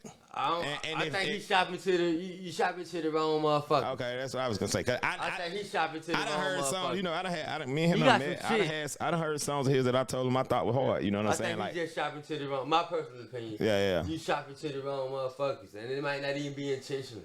Yeah. You just want to show the motherfucker you shopping to. You expect to fuck with. Yeah. Cause they just ain't getting it. It's a lot of situations where I think art is good, but they putting out the music, but the people not responding to it. You know what I'm saying? That's a lot. It's all about the people. Yeah, but like the people have to respond to it. That's the first step. With it. Shit, I always tell people this. It's two ways to get me to play your music. Either I gotta like it or you gotta show me people like it. If you can show me people like it, that outweighs anything that I think of. You feel me? That's hard to me. If you can show me that people like it, if you can show me that people like it, and all you gotta do is to show me people like it, you gotta put in some work. And you got to get out there and get your music out there. You know what I'm saying? And that's respectable. Artists got to just stop getting mad by everything. Like, bro, niggas like me, it don't matter. It's like, you an artist. You can say, nigga, fuck you, Trey. I ain't fuck with that nigga. You trying to jump on my motherfucking bandwagon, old bitch ass nigga. And then you going to go sign to a label, and guess who they going to bring you to come see? And I'm going to be like, I don't fuck with that nigga. You know what I'm saying? Like you know what be funny when I never do that. You know what be funny when the nigga be like, I just said a nigga can't do that. I'm the type of nigga, if you get signed and we had a problem and the label trying to get to me on your behalf, we'll have a conversation. But I ain't never gonna hold nobody back. You feel me? Cause I ain't that type of nigga. My thing I'm just saying, it's some niggas out here that's that type of nigga. My thing is when niggas be like, I don't fuck with you. I be like, nigga, I don't even know you anyway. Yeah. So if you don't fuck with me, I don't care. Man, I don't even know you, my nigga. We had a you can say fuck me 100 times, nigga. I don't know you. I don't be around you. We don't be in the same rooms. We had a 229 Clubhouse, and I was talking to some artists and shit, and like the artist hit me up after that. It was like, bro, I ain't never really fuck with you. My manager ain't, had me not liking you, and boom, boom, boom. Who your manager? But I ain't never even talked to you. I don't even know your manager, bro. You know what I'm saying? So you got to just get out here and build your own relationships, bro. If you ain't out here building your own relationships, you can't go off the energy. I forgot about the Clubhouse days. You can't even go off the energy of what another nigga say. You got to come just pull up and get your own opinion, because this shit here for real. You know what I'm saying? I forgot about Ski. I forgot about Clubhouse. I remember when I hit Ski with the idea, I was like, man, I'm going to do a Clubhouse talk. Yeah. He said, hell yeah. Just get goddamn, get Jermaine to call in. Ski me. Yeah. I ain't gonna hold you, bro. I'm gonna tell you about Skeet. Skeet really be trying your gangster, bro. Yeah. If you come up with an idea, shit, he gonna call the big names out. But shit, call Trey, Trip, Tremaine, shit. You call Shaboody, you call goddamn. He be calling. I be like, God damn. Yeah, influencers, baby. Yeah, I be like, all right. Influencers, dog. I can't call, but a couple of them now. Influencers. So we had that Clubhouse, Good Shake Clubhouse talk. Yeah. Nigga, we had that bitch one night. That bitch was Everybody's in that bitch. That bitch was loaded. Everybody's in there. I was just listening. I got the flow, but that bitch was loaded. Sometimes you gotta listen. You can't always talk. But we had some heavy hitters in that bitch too. Yeah. That's like niggas the day. was I ain't ready gonna to hold go you. in too. I ain't gonna hold you. That's the day I knew I was like, Good Shake some shit. You called me about that too. You like, I remember. I was in like, Good Shake some shit. I was in the garage at the crib in Alabama. You was like, man, I'm doing a pod. Yeah, hell yeah, we gotta do that. That shit gonna go up. I knew then Good Shake was some shit, bro. Yeah. Like I told you, I done did a lot of shit in my life, bro. This the best thing I done really. Yeah. I really locked in on this shit. Nah, you locked in because you it's organic. The name organic. You know what I'm saying? And then you working the shit. So we gotta. It's even like nigga. We finna bring the home team takeover back. Who y'all think I'm finna get to do it? That nigga right there, bro. Just good shape this shit. Put your brand on it. Do your whoop whoop. You know what I'm saying? And just send me your show every week. I don't have no problem with this nigga sending me his show every week. I don't even gotta talk to him about his show. And that's another thing, bro. If you got a show, like a nigga give you a show, bro, get the fuck out of here. That shit supposed to be always taken care of, no matter what. You feel what I'm saying? I don't never gotta call this man and say, hey, you sent the show today? Again, I gotta salute Kelp. Hey, you feel me? I gotta salute Kelp. DJ Kelp. Kelp said, man, PLAYA. When you called me and told me to come back. Yeah. I called Kelp. Kelp said, shit, we talked about it. I said, man, I'm still doing Good Shape shit, Jordan for the Parkway, Good Shape radio show. I'm like, shit, I wanted to do the home team shit. He was like, shit, how much they talking? I was like, shit, I don't even want no bread. Yeah. I just want the spot. That nigga said, that's smart. He said, nigga, my first 3-4 years, nigga, I was just an intern. I ain't get no bread. We gonna get to that money part in a minute. I'm finna tell you some real nigga shit. I was like, damn, nigga, Kel, like you was the mixed king. Like your name, Mixed King, came from that. Yeah. You didn't get paid nothing. Nah, that's how radio is. So what I look like? What I look like telling y'all niggas, nah, nigga, I wanna do the same grind. Yeah. So the thing is now, radio has changed. So AI has took over. Artificial technology has took over radio. So I used to have like if I was at Odyssey Records broadcasting live, I used to have somebody in the studio to make that happen. Now I can just pull out my phone and go live on the radio and transfer that shit, go right in the system. But the way radio has changed, that person that used to just run that board, that was always a young nigga who was looking. That was me when I first started. Just running the board while DJ Dwayne out in the field. Mm-hmm. He called, I put him on. He talking on the radio. But that was me getting ready to be me. So in radio now, it's hard. And when you really want some shit, you doing what needs to be done for radio right now. Podcasting. That's this is how you start. You start here, then you go to Complex, then you go to iHeart. Like, this is the thing now. You start your shit with a high quality podcast because radio is small and it ain't that many. Bro, when I got to Montgomery, it was a person over me, and I had 5 employees in Montgomery that was under me, that I was their boss. Nigga, in Montgomery right now, I'm the only person in the building. That person there, I got his job. And everybody else kind of like, so now it's a one-man show. Now, in Albany, I'm fortunate to have Trip and JD. I got 2 part-timers in Albany. I got 2 people who work at the station and do their thing. But I go back to tell y'all this. Like, so now we can get to the transition from Albany to Valdosta. You know, I'm always tell this story because I'm going to tell this shit real. Like, I don't sugarcoat shit because I don't care what nobody say. But I made a lot of money throwing parties and DJing. I never cared about my work check at WJIZ. Right. You feel what I'm saying? Like, ain't no check. My shit used to stack up. I was a part-time worker, and this is what pissed me off the most. I was just so big in Albany as far as the DJ and the promoter. Everybody was mad at me because their music couldn't get played on the radio, but I wasn't even in control of that shit. Mm-hmm. I only controlled the music when I DJ'd. Like, if you heard me DJing on the radio, a mix show, that's the only thing I controlled. And niggas was really mad at me because they shit wasn't playing on the radio. You get what I'm saying? But I wasn't. Scoop was in control at one point in time, and Scoop did a great job. Scoop did his thing. But he played what he liked. He played what he liked.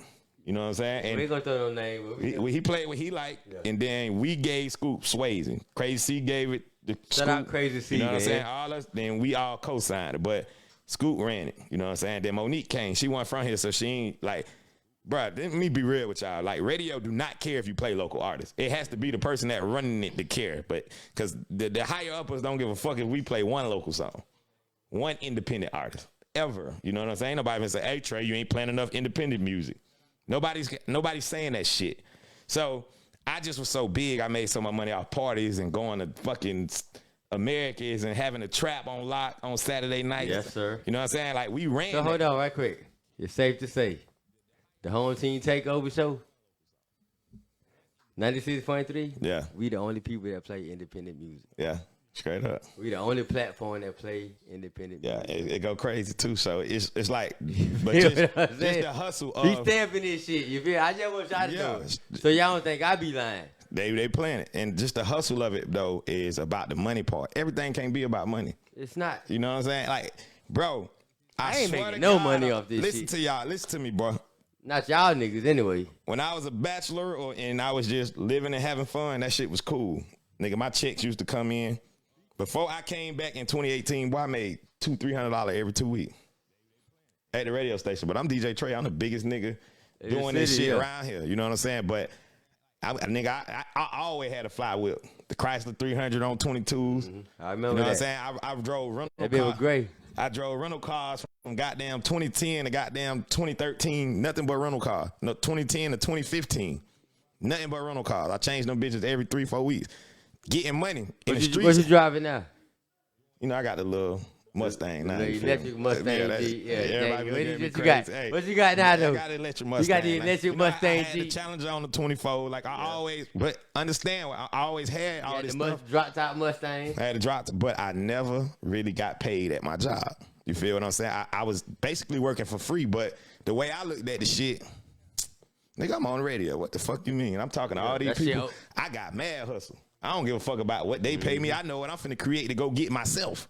You know what I'm saying? So that's how I always look at it. If you're a go-getter, you can do that. But if you ain't no go-getter, it's gonna fall from you and it ain't gonna work. You a go-getter. Everything Bro called me. Bro said shit.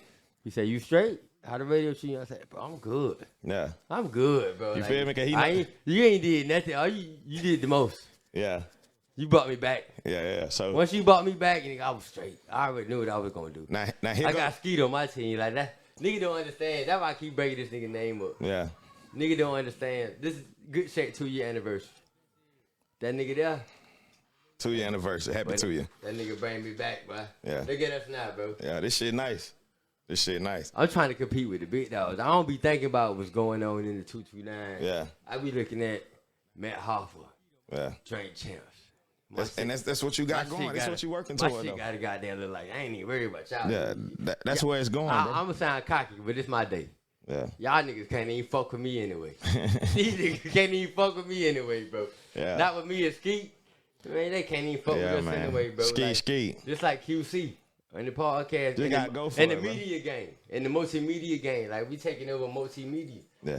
Like, we going to a whole nother level. We're going to tell the Vat Officer story. I want to make sure I don't leave Tremaine out. I need to tell that. You got to go to Vat Officer. Yeah, I got to tell that. You got to go to Vat Officer. Yeah. Because I was mad. But I'm finna make you understand. I was mad. Why you My mad? first time, you brought me on the radio. It was me and DJ Stacks. Shout out to DJ Stacks. I can't leave Stacks out. Yeah, I can never leave Stacks out. Stacks always going to be a part of the Trey story. I can never leave Stacks out. That's my nigga. Stat, you think a cool nation. Stats my is nigga, there from the bro. beginning, like, baby. That's my dog. Yeah. Like, no matter what go on, that's my nigga, for real. So. What you upset, though? I'm trying to figure out. Because you brought us on. When we first started the home team takeover. Yeah. Just like 2016, 15, 16. Yeah, something like that. Like that. And then, I love iHeart because we back. But they did their little change. And everybody was gone. You dipped. Yeah, but it wasn't no change with me. I dipped. Yeah, you left. I got the fuck on. Because you knew that shit was some bullshit. Nah, it was, I'm going to tell you what. This is the God honest truth, and this is a real story. You know what I'm saying? Because a lot of people. Because you left 96.3. I'm going to tell you why I left. So, you know, you getting money in the street, not caring about your work check, but you getting older. You know what I'm saying? Now you got a little girl to look in her face, and she looking for daddy to make sure he that provider. You know what I'm saying? So. You know, I used to. Married at the time? Yeah, I was married too. Yeah, and then I was telling, I used to always tell Shop, let's be real, we can do all the capping we want, but what do we really have not to risk it all? Because he always thought I was crazy. Boy, why the hell you spending all that money on that? He always thought, I used to always say, what do we have not to risk it all that we can't get back if we really got this hustle, the shit that we talking about? What do we have to not risk it all and lose it all and not have the hustle to get it back? We gonna get it back. We hustlers. This is what we do. So I'm always take risky. That's one of my things. I'm risky. I'm always risky. Fuck it. So going in the crush, I had the best situation ever with Gilbert at the trap. Nigga, we made so much money on Saturdays alone at the trap, and Gilbert still let us go to other cities and do our own thing, and we still came back to the trap and got our money. But me, I want it big. I want more. I'm like, damn, I know what I'm making. What the fuck he making? You know what I'm saying? If I'm making this, I know he making that. And that's not watching somebody else's pockets. It's just trying to be at the highest totem pole of what you're trying to do. I'm trying to be great, so I want to know what that's like. And he gave me and even when I went to him and told him, like, I'm finna open up a club, he gave me the blessing to go do it. You know why? Because he knew I was going to be back. Because he knew this Albany. And you really got to be rich to own a nightclub. You can't open up a nightclub to try to get rich. You dig what I'm saying?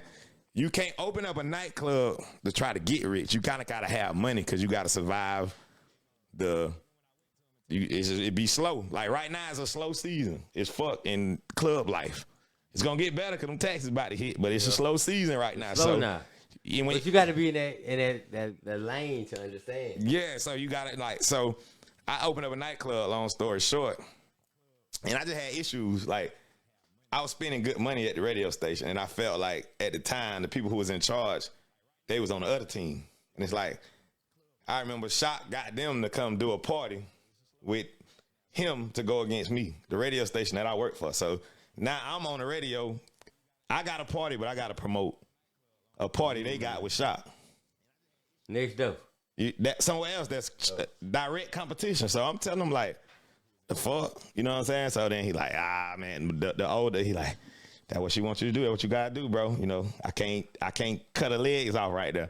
All right, long I still whoop their ass. Let's be clear on that. So now I had to whoop my competition ass and my station ass at the same time. I whooped their ass too. Like, nobody at their shit, everybody at my shit. So I was really mad about nothing because I won anyway, but it's just the point. You know what I'm saying? And then having the principle, man. It's the principle.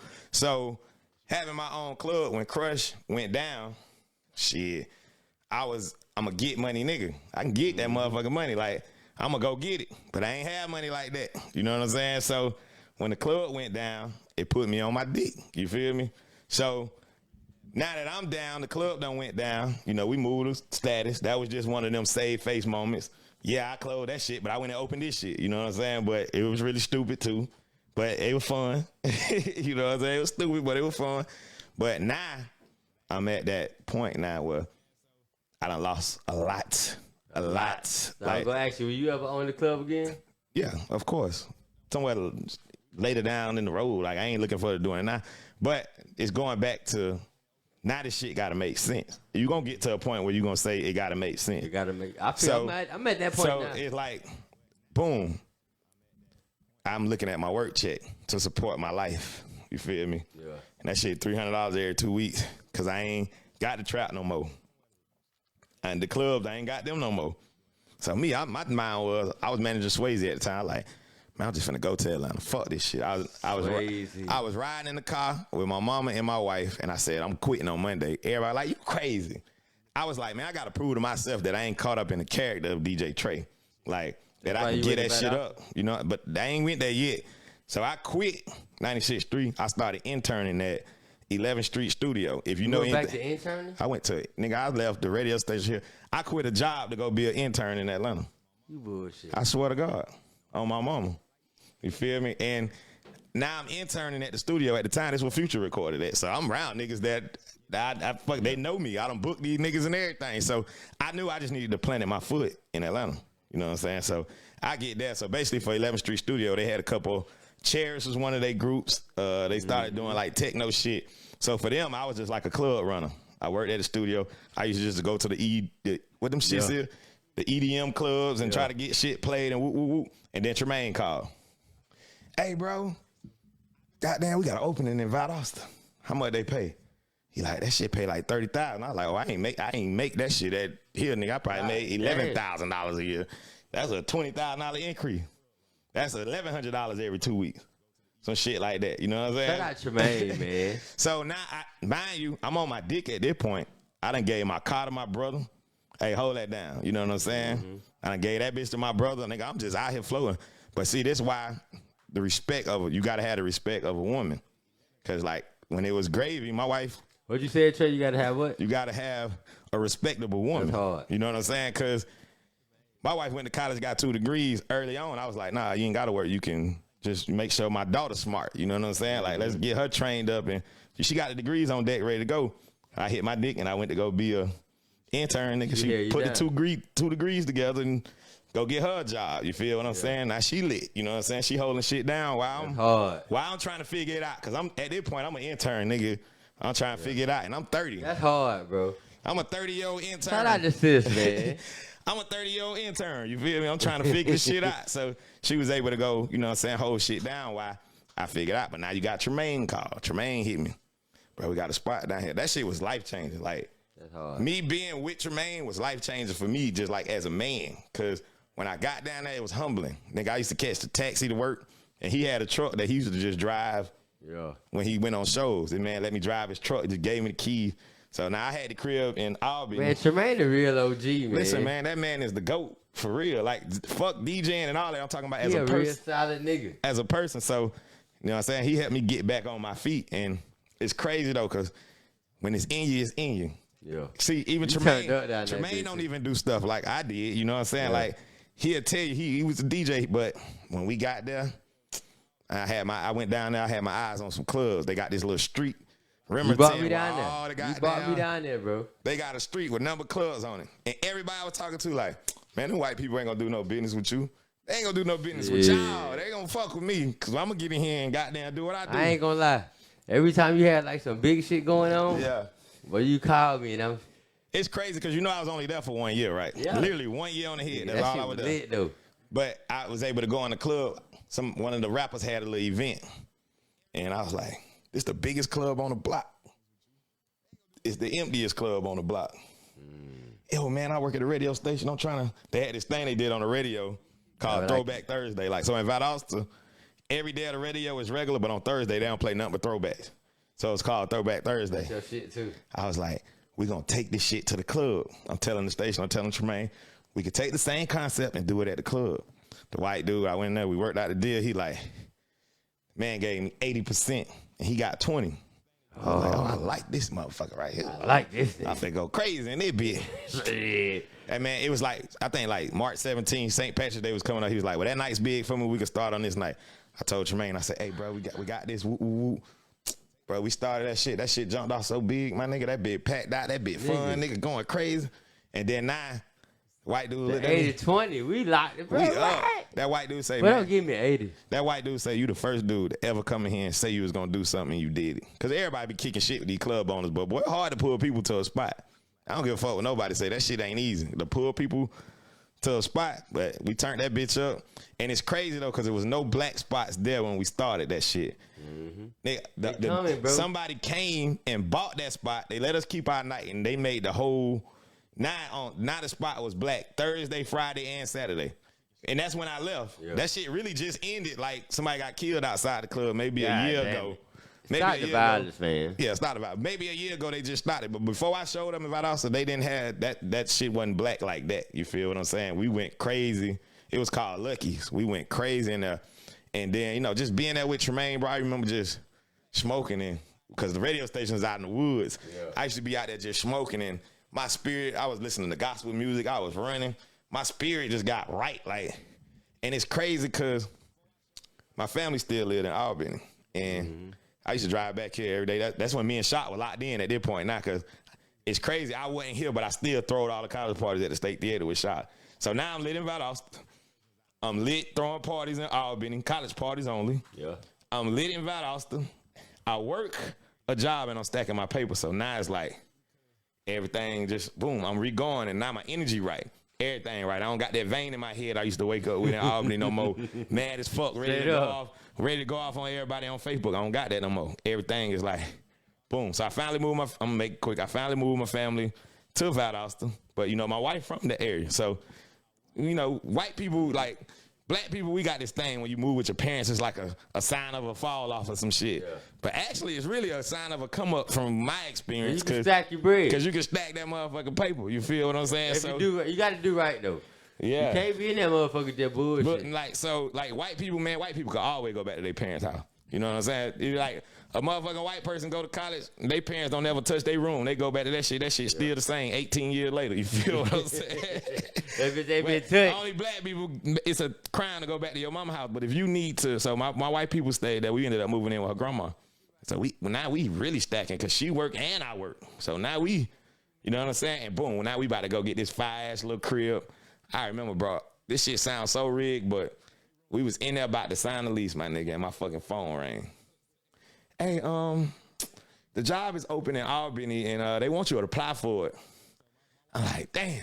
I'm talking about I'm about to sign a motherfucking lease, literally to move in a house and be in Valdosta, and then the Albany shit came through. So it took me to step away from it to get what I really deserve, you know what I'm saying? But I had to, if I wouldn't have stepped away from it, I'd still be making $300 every 2 weeks. I ain't gonna lie, bro. Now I get the bag, you feel me? I get the real bag, now the bag. Bro, I ain't gonna lie, when you called me, you said, shit, I'm thinking about taking the PD spot at WJIZ. I was like, I gotta, like what I always tell you, I'm gonna tell you like a brother, man. Every time you say you finna do something wrong, I'm gonna tell you like, even though I'm with it, I'm gonna tell you shit, no. But I ain't saying I said shit, Yeah. If you do it, do it. You know, it's up to you, man. Make the decision that's best for you. When you hung the phone, I was like, bro, I hope this nigga get it, bro. I already knew what was gonna happen. Yeah. But I hope this nigga take it. Came back. About couple of days later, he called me and said, shit, yeah, man. I'm gonna go and goddamn take the job. I said, yes. So now, you know, now it's the return to Albany. The shit just bent, and it's been like I got what I rightfully worked for. You know what I'm saying? And then another job opening that's bigger than the one I got came up, and it's like, shit, boy, I'm finna go apply. Somebody was like, I think you should apply for the Montgomery job. They'll probably hire you. Cause the person who was over it at the time, he liked me a lot. Like we go to Miami. All the program directors from the country, we go to Miami for a Miami weekend every year. And I kind of like hollered at him the whole time. Mm-hmm. So once I told him I was interested, I knew he was like. So 2 years passed. I was in Albany. I got that job, and I was lucky enough to get a new job and still keep my old job. That's why that shit fly, cause that shit don't normally happen like that. Say, like, you know what I'm saying? It don't I want to go like back to something you said earlier. You said shit like you accessible. Like yeah. Like how many program directors you know that run 2 stations? That's accessible. In 2 different states. You feel me? This man right here in Albany.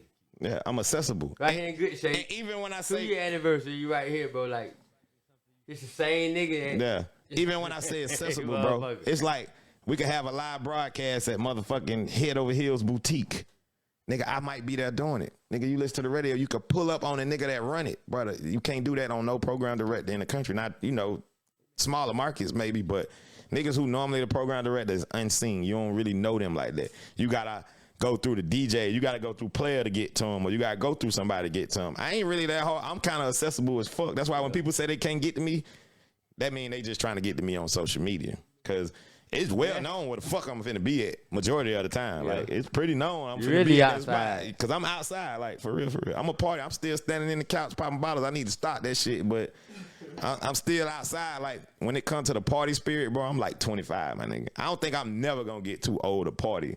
Cause you gotta live, you feel me? You can't just work your whole goddamn life and not have no fun. I'm going out to have fun, bitch. I'm going out to have fun. Man, we outside. And I've been having a goddamn time of my life. I ain't gonna even lie to you, but I've been having fun. I already know it. I've been having fun too. You done pipe me up. Like, you feel really, me? Trey is really like one of them guys that really was behind Good Shape, not knowing he was behind Good Shape, but he played a major part in this. I can't keep stressing it enough, man. Skeet, my brother, Dre, Mario, C's, man. Like, I'm kind of like how, you know, how Nick Cannon got wild now. Mm-hmm. You put on niggas like DC and Chico and shit like that. Like, we putting on C's. Like, I'm bringing him into a new world. Like, it's a different world, bro. Yeah. Outside of artists, that shit and go, super man. Dope artist. I can't take that from him. Super dope artist. I ain't never thought he was whack. I can honestly say that. I ain't never heard no bad song from him. You feel me? Every time I seen him perform, that nigga know how to perform.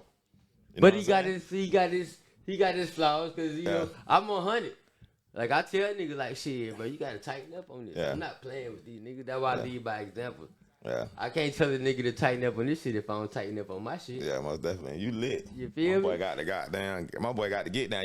Your shit look better than a lot of niggas shit. Man, look, man, we going crazy, man. I just need the support of my people. Yeah. Y'all been supporting me. Y'all already know, man, 2-year anniversary. 2 years, man. Good shape shit, man. Shout out to everybody that's been tapping in. Put up and be a part and tell a couple of these stories, man. But yeah, man, look. Good shape. You in good shape. Proud like of this you, our second interview. The first interview was at the first location. Yeah, we ain't never aired that one either, really. Yeah, we ain't never aired that. I told some of these stories in that one, but I know the sound was messed up, so we ain't really. Timing is better. We better now. We back up and going, man. Shout out to everybody that's been tapping in, man. Appreciate everybody that's been tuning in with us, man. Celebrating the 2-year anniversary with us over here at Good Shape University, man. We blessed, man. Y'all know the motto, man. God is love. I love you all, man. Shout out to Too Hot for TV. Platinum Sounds, man. One more shot for the 2 year. You know, I said I wasn't even goddamn drinking tonight, man. Because I avoided that hangover fucking with you last night. I woke up in good shape. I woke up in shape. You got to pour your own troubles, man. I already poured, man. You got your shot, C's? C's good. C's good, man. Shit, shot it up, man. But good, Trey, what you got coming up, man? Man, you know, we up all weekend. It's the weekend right here. We got, tomorrow, we got a day party going down. Then tomorrow night, we got the party at the state. And Saturday, we got the fairgrounds. We also got the sand trap. And then April the 8th coming up, you know, we got the 229 day. 229 day. You know what I'm saying? Then we got 229 Beach Weekend Block Party. That's like April 28th, I believe.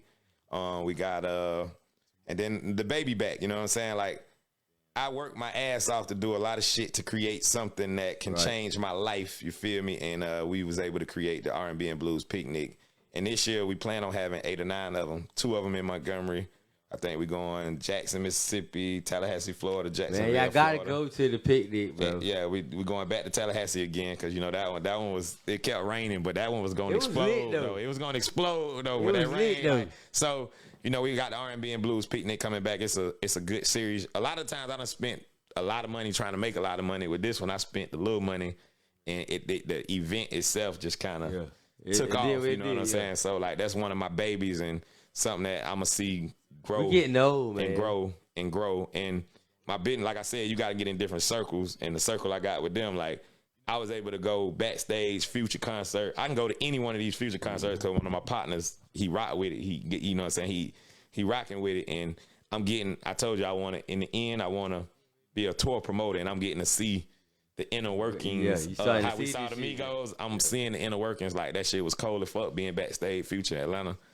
I was supposed to go to Boston. I bought a flight ticket. I ain't even go, but I can go to any other shows. Here catching flights and shit. I can go to any other shows, and I'm trying to just get that life of just going and because in the end we're gonna be on Good Shape touring and Cool Nation touring.